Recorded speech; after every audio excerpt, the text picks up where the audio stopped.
Telenovela PH. Love, romance, fantasy, kwentong aabot sa puso at imahinasyon. Lucas and Althea Stories. Anino sa Liwanag. Isang pag-ibig na isinilang sa gitna ng dilim. Episode 25. Kapag kailangang pumili ang anino. Huminto si Lucas sa harap ng pintong bakal. Nakahawak pa rin ang kamay sa hawakan. Biglang bumalik ang signal sa earpiece. Lucas, basag ang boses ni Miguel sa linya. Huwag mo nang ituloy. Nanikip ang panga ni Lucas. Tay, makinig ka, putol ni Miguel. Hindi ito laban na panalo ka. Kapag binuksan mo ang pintong yan, hindi lang buhay mo ang mawawala. Sa kabilang panig ng pader, may mahinang galaw, parang may pinipigil na hininga. Si Althea, dugtong ni Miguel. Ginagawa na nilang pangharang. Kapag tumawid ka, pareho kayong mawawala. Huminga ng malalim si Lucas. Kung umatras ako, sagot niya, mawawala rin siya. May sandaling katahimikan sa linya. Ang katahimikang puno ng takot na ayaw bigkasan. Anak, mahinang wika ni Miguel. Minsan ang tunay na protection ay ang paglayo. Sa harap ng pinto, nakapikit si Lucas. Hawak ang desisyong, maaaring magligtas o magwakas. Nanatiling nakahawak si Lucas sa hawakan ng pinto. Sa earpiece, huminga ng dahan-dahan si Miguel. Parang pinipili ang bawat salitang bibitawan. Huwag kang mag-alala kay Althea, wika ni Miguel. May kutob kami, malakas ang kutob. Na hindi siya ang pangunahing target. Paano ka nakakasiguro? Tanong ni Lucas. Ginagamit nila siya para ilabas ako. May mga galaw na hindi tungkol sa taong hawak, sagot ni Miguel. Kundi sa kung sino ang lalapit. Gusto ka nilang ailapit, hindi siya ang gusto nilang saktan. Tumahimik si Lucas. At may isa pa, dugtong ni Miguel, bahagyang bumaba ang tinig. Kung masyado kang malantad, kung masyado kang maging harap ng laban, may mga mata na magsisimulang magtanong kung sino ka. Mas delikado ba yun? Tanong ni Lucas. Oo, tugon ni Miguel. Hindi dahil sa kung ano ang alam mo, kundi dahil sa kung ano ang maaari nilang malaman tungkol sa'yo. Sa kabilang panig ng pader, may marahang galaw. Parang gumagalaw ang oras. Anak, wika ni Miguel. Minsan ang tunay na protection ay ang pananatiling hindi napapansin. Humigpit ang kapit ni Lucas sa hawakan. Sa pagitan ng utos at damdamin, may isang desisyong unti-unting humuhubog. Hindi dahil sa nalalaman niya, kundi dahil sa pinipili niyang gawin. Naiwan si Lucas sa harap ng pinto. Nakatitig sa bakal, nakatitig sa sarili niyang anino. Hindi siya ang target, pero ako ang gusto nilang ailapit. Umikot ang mga salita ni Miguel sa isip niya. Kung hindi si Althea ang target, bulong niya sa sarili. Bakit parang ako ang hinahabol? Sa earpiece, wala ng boses. Sa katahimikan, may isang tanong na hindi niya mabitawan. Bakit pati si tatay parang delikado? Hindi niya alam kung paranoia iyon. O babalang matagal ng huli. Hinawakan niya ang hawakan. Ramdam ang lamig ng bakal. Kung aalis siya ngayon, baka mailigtas niya ang sarili. Kung papasok siya, baka mas mapalapit siya sa liwanag. At sa dahilan kung bakit tila personal ang laban. Sa likod ng pader, may hiningang pamilyar. Paalala na ang tanong ay hindi teorya. Kung may dahilan man, bulong ni Lucas. Lalapit ako para malaman. At sa sandaling iyon, ang desisyon ay hindi pa pagpasok, kundi ang hindi na pagtalikod sa tanong. Sa pribadong silid ni Don Ricardo, nakalatag ang mga mapa at live feeds. Mga rutang nagbabago. Mga pader na tila gumagalaw. Hindi tayo pwedeng magmadali, wika ni Miguel. Ginagamit nila ang liwanag para ilabas ang anino. Alam ko, sagot ni Don Ricardo, hindi tumitingin sa kanya.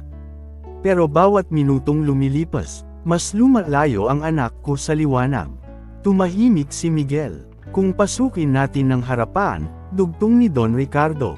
Guguhyuan nila ang loob bago pa tayo makarating. Kung maghihintay tayo, sagot ni Miguel. Maaari nilang ilipat muli si Althea. At mas lalong titigas ang depensa. Nagkatinginan ang dalawa, parehong alam na walang malinis na opsyon. Ay lalapit natin ang tatlong kalasag, wika ni Don Ricardo. Hindi para umatake, para magbukas ng daan kapag may butas. At si Lucas? Tanong ni Miguel. Hindi ko siya iuutusan, sagot ni Don Ricardo. Pero hindi ko rin siya pipigilan kung makita niya ang daan. Humigpit ang panga ni Miguel. May hangganan ang paglalagay ng anak sa pagitan ng dilim at liwanag, wika niya. May hangganan din ang pagprotekta kapag ang liwanag ang nakasalalay, tugon ni Don Ricardo. Sa katahimikan ng silid, napagkasunduan ang isang hakbang, hindi dahil ito ang tama, kundi dahil ito ang natitirang galaw. Sa loob ng silid na halos walang ilaw, nakalatag ang mga ruta at signal pattern sa isang mesa.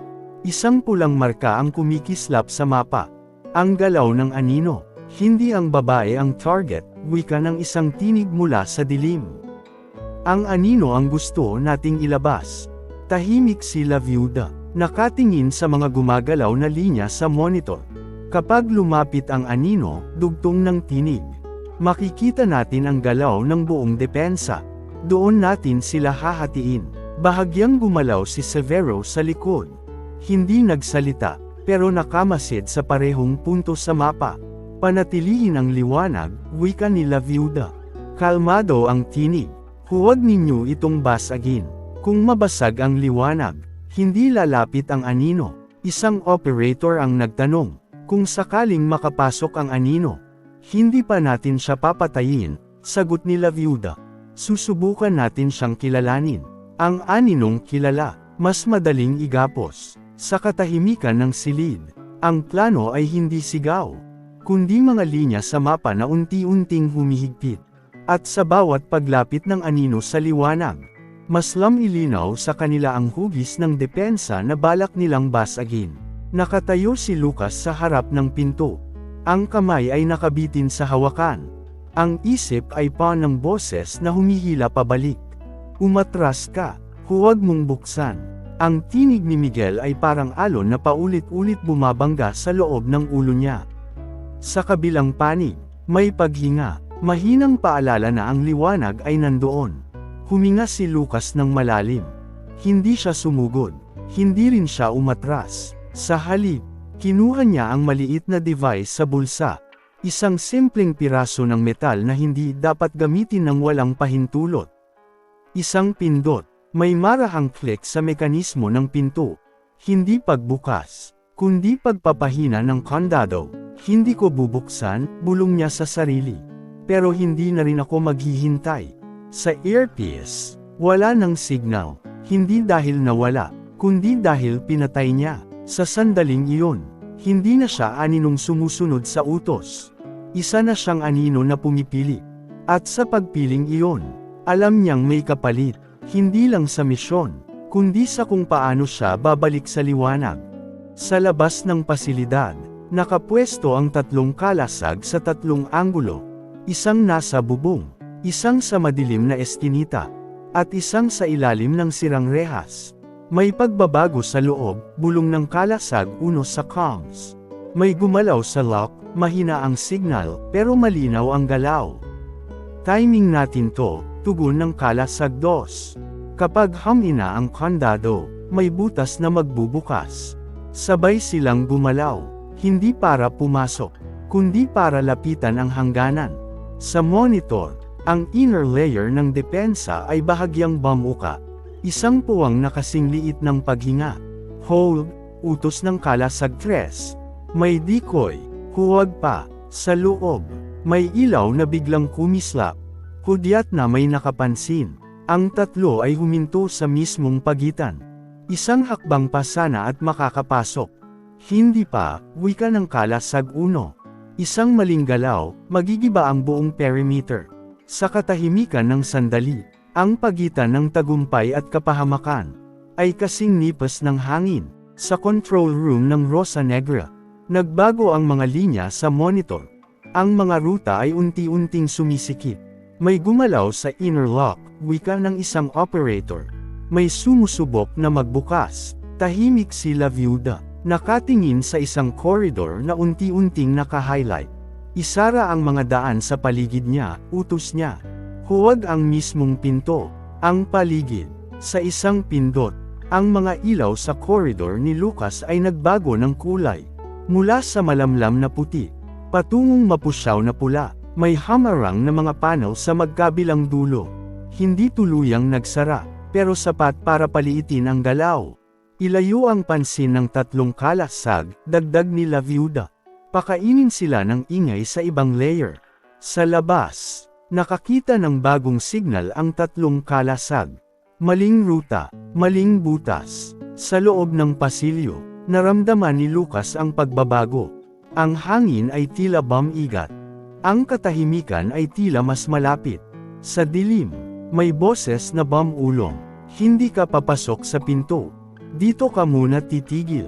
At sa pagsara ng mga daan sa paligid, ang anino ay inihiwalay mula sa liwanag. Sa koridor na unti-unting humihigpit, biglang may yabag na hindi nagmamadali. Huminto si Lucas. Mula sa dulo ng pasilyo, lumitaw si Severo Cruz. Walang armas sa kamay. Walang nagbabadyang galit sa mukha. Hindi siya nagmadali. Hindi rin siya umatras. Sa pagitan ng ilaw at anino, ang presensya ni Severo ay parang bigat sa hangin. Hindi mo kailangang buksan ang pinto, wika ni Severo. Mahinahon ang tinig. Hindi mo rin kailangang umatras. Nanikip ang hawak ni Lucas sa maliit na device sa palad. Hindi kita papayagang lumampas, dugtong ni Severo. Hindi dahil ayokong umalis ka, kundi dahil hindi ka pa handa sa kung anong nasa kabila. Huminga si Lucas. Kung handa man o hindi, sagot niya. Hindi ako aalis. Isang bahagyang ngiti ang dumaan sa labi ni Severo. Hindi panunuya, kundi pagkilala sa desisyon. Ganyan din ako dati, wika niya. Bago ko natutunan kung magkano ang binabayaran ng bawat hakbang. Isang hakbang palapit si Severo. Hindi para umatake, kundi para iparamdam ang distansyang hindi kayang lampasan. Sa koridor na humigpit ang hangin, ang dalawang anino ay nagkatapat. Isa ang pumipili, isa ang matagal nang tumanggap ng presyo. Nagkatapat sina Lucas at Severo sa makitid na koridor. Isang hakbang ang pagitan, isang mundo ang agwat. Sa kabilang pader, may mahinang tunog, isang pamilyar na hinga. Lucas. Ang tinig ni Althea, mahina, parang dumarating mula sa kabilang mundo. Nanikip ang dibdib ni Lucas. Hindi mo kailangang sumulong, wika ni Severo. Kalmado ang tinig. Isang hakbang mo lang, makikita ka ng lahat ng matang naghahanap sa'yo. Sa earpiece, biglang bumalik ang boses ni Miguel. Basag, pilit na pinipigil ang takot. Anak, umatras ka. Kung maglalantad ka dyan, hindi ka na maibabalik sa pagiging anino. Sa pader, may bahagyang kalansing, parang may kamay na kumakapit. Lucas, andito ako. Isang hakbang pasulong. Ilalantad niya ang sarili. Lalapit ang mga mata sa kanya. Mababago ang laro. Isang hakbang paatros. Mananatili siyang anino. Mananatiling buhay ang lihim. Ngunit mananatili rin sa dilim ang liwanag. Sa pagitan ng dalawang hakbang, nakabitin ang isang desisyon, na walang panalo. Huminga si Lucas. At sa paghinga niyang iyon, ang koridor ay tila humigpit. Kung nagustuhan ninyo ang episode 25, huwag kalimutang mag-like, share and subscribe sa channel natin, at pindutin ang notification bell para sa susunod pang mga episode, sa Lucas and Althea Stories, Anino sa Liwanag.